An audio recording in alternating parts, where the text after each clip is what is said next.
Have you ever really stopped to think about heat? I mean, we feel it every single day, right? It warms us up, it cooks our food. But how does it actually get from place to place? Well, today we're going to pull back the curtain on the amazing science of how heat moves.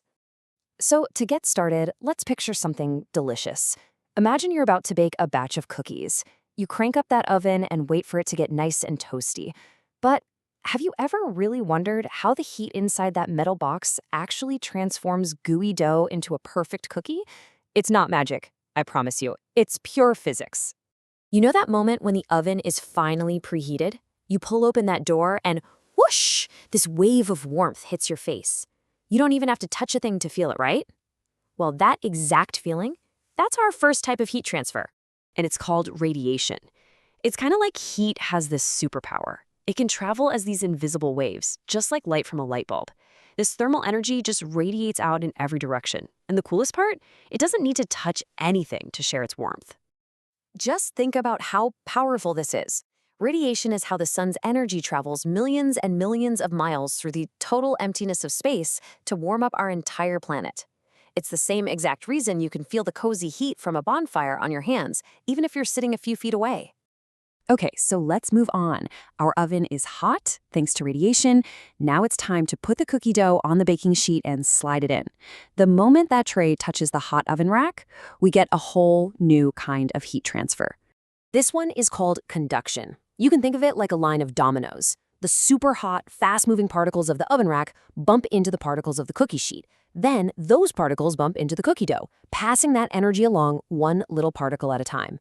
It's a chain reaction that only happens with direct contact. Yeah, so conduction is all about touch. It's why a hot iron can smooth out wrinkles in a shirt, and it's why your hand feels all warm and cozy holding a mug of hot cocoa. And get this, it even works in reverse. When your feet feel freezing on cold snow, that's heat conducting out of your feet and into the snow. All right, so we've got radiation heating up the oven walls and conduction heating up the pan from below. But what about all the air inside the oven? How does the entire space get hot enough to bake those cookies evenly all the way through? Well, this brings us to our third and final type, convection. This is what happens when heat is literally carried along by a moving current. And here's a key thing. In science, a fluid isn't just a liquid. It's anything that can flow. And that includes gases, like the air in your oven. So you can literally picture a river of hot air flowing around inside. Just picture it. The air at the very bottom of the oven gets blasted with heat. That makes it expand and get lighter, so it starts to rise, kind of like a mini hot air balloon. Once it gets to the cooler top of the oven, it cools down, gets heavier, and sinks right back down to the bottom, only get heated up and start the whole trip all over again. This constant rolling cycle is a convection current, and it's what makes sure every single cookie gets baked perfectly. And this whole process, it's not just for ovens. It's the exact same thing that makes water tumble and bubble when it boils.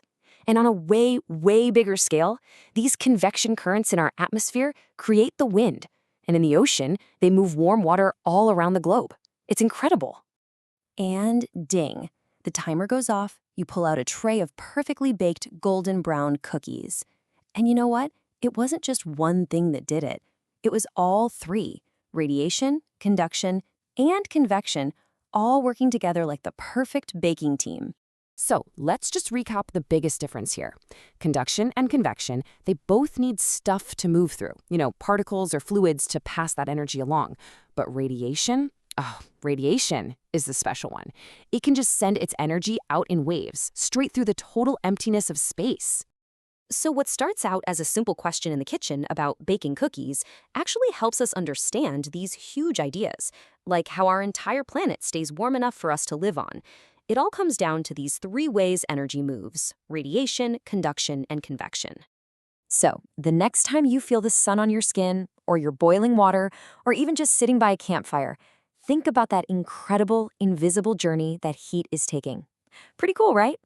So now I've got a challenge for you. Where else can you spot all three of these heat transfers working together today? Thanks for watching.